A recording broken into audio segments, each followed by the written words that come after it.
What to do after you buy a used car from a private seller. Hey guys, welcome to our channel Auto V Fix, where we talk about all kinds of car maintenance and repair tips, how-to and buyer's guides on everything auto-related. In today's video topic, we are looking at what to do after you buy a used car from a private seller. First of all, congratulations on your new ride. You and I will agree that buying a used car from a private seller can be a great way to save some money, unlike getting the same car from a dealership. But, however, it's important to make sure you take care of all the necessary paperwork and legal requirements.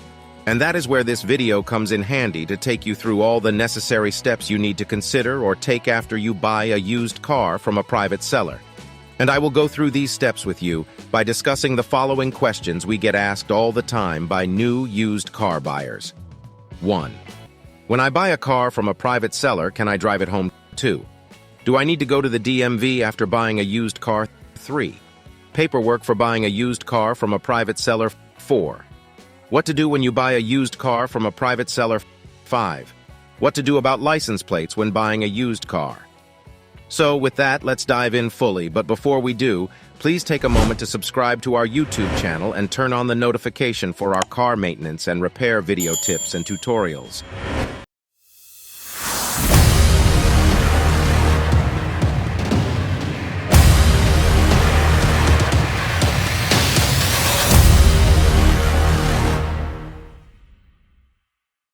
So first of all, we always get asked the question, when I buy a car from a private seller, can I drive it home? And my response is usually yes, but this depends on the country or state you live in. For instance, some states here in the US requires that you have temporary plates or temporary registration in order to drive a car off the car lot, whereas a few other do not. So make sure you check your state's laws before you hit the road. Here are a few examples of states here in the U.S. that require you to have a temporary plate or temporary registration before you can drive a car off the car lot. 1. California. In California, all vehicles must display temporary operating permits or have their registration transferred before driving off the dealer's lot. 2. Colorado. In Colorado, buyers of new or used vehicles must obtain a temporary registration permit before they can drive the car off the lot. 3. Florida. In Florida, drivers must obtain a temporary license plate or paper tag to drive their newly purchased vehicle off the dealer's lot. 4. Texas. In Texas, drivers must obtain a temporary permit to transport an unregistered vehicle, which can be purchased from the county tax office. 5. Virginia. In Virginia, drivers must obtain temporary tags or register the vehicle before driving it off the lot. And here are states that really do not require or compel you to have a temporary plate or registration before you drive a car off the car lot. 1. Arizona. In Arizona, drivers can use their existing license plates or obtain new ones from the DMV after purchasing a new or used vehicle. 2. Georgia. Here, drivers have 7 days to register their newly purchased vehicle. 3. Michigan.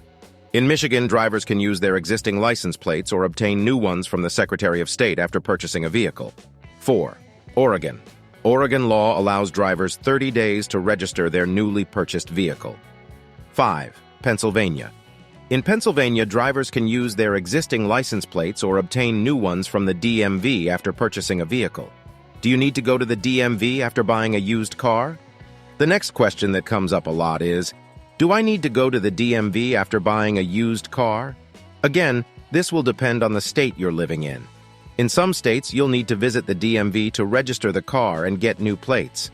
In other states, you can handle all the paperwork online. Check your state's DMV website for more information. Sure, here are examples of some states in the U.S. that require you to go to the DMV to register your car and get new plates. 1. California. In California, drivers must visit a DMV field office to register their vehicle and obtain new plates. 2. New York. In New York, drivers must visit a DMV office to register their vehicle and obtain new plates. 3. Texas. In Texas, drivers must visit a county tax office to register their vehicle and obtain new plates. 4. Virginia. In Virginia, drivers must visit a DMV customer service center to register their vehicle and obtain new plates. 5. Massachusetts. In Massachusetts, drivers must visit a Registry of Motor Vehicles (RMV) service center to register their vehicle and obtain new plates. And here are some of the states that allow you to complete the registration process online. 1. Arizona. If you live in Arizona, then know that drivers can register their vehicles and obtain new plates online through the Arizona Department of Transportation, ADOT website. 2. Georgia. In Georgia, drivers can register their vehicles and obtain new plates online through the Georgia Department of Revenue, DOR website. 3. Illinois. In Illinois, drivers can register their vehicles and obtain new plates online through the Illinois Secretary of State, SOS website. 4. Ohio. In Ohio, you can register your vehicles and obtain new plates online through the Ohio Bureau of Motor Vehicles, BMV website. 5. Pennsylvania. In Pennsylvania, drivers can register their vehicles and obtain new plates online through the PennDOT website. Paperwork for buying a used car from a private seller. Let's now look at the required paperwork for buying a used car from a private seller. When you talk about the paperwork you'll need when you buy a used car from a private seller, first and foremost, you'll need a bill of sale. This will be required for any form of registration you will make for the car to prove ownership. Usually, the bill of sale will show that you've purchased the car from the seller and will include important information like the make, model, year, and VIN number of the vehicle. Also, you have to also get a copy of the seller's title and make sure the title document is signed over to you. Now, what should you do after you buy a used car from a private seller? Here is what to do after you buy a used car from a private seller. So once you have all the necessary ownership paperwork completed, it's time to take care of the car insurance. You have to make sure you have insurance for your newly bought used car. You need this because most states will require that you have at least a liability car insurance to be driving legally. And secondly, you also have to get the car inspected by a mechanic to make sure everything in the car is in good working condition. And finally, though we talked about this before, but this is when you need to register the car with your state's DMV and get new plates as per the state regulations. What to do about license plates when buying a used car? Speaking of license plates, what should you do about them when buying a used car? The thing is, when buying a used car, the seller may offer to transfer their license plates to you or decide to keep it. However, when you are being offered the seller's license plates, you should be careful with this option because it may not be legal in some states.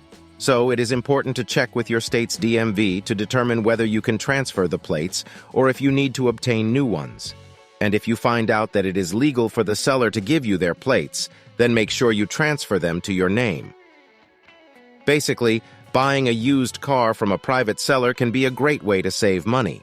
However, it's vital you do your due diligence by researching the state's laws and be prepared with the necessary paperwork to make the process smooth and easy. And I am sure that by following this guide, you should be able to do that. A quick recap: when buying a car from a private seller, you should inspect the car thoroughly, obtain the necessary documents, such as the title and bill of sale, and register the vehicle at the DMV within the required time frame. If you are purchasing the vehicle with cash, take precautions to protect yourself during the transaction. So that is where we wrap it for this video. If you have any questions or concerns, don't hesitate to consult your state's DMV or a trusted mechanic for guidance. With those being said, I hope you found this video to be informative and helpful. If you did, please subscribe to our channel and turn on the notification so you don't miss any of our car repair tips and tutorial videos like this one. Thank you for watching. I will see you in my next video, and until I see you next, drive safely and be safe.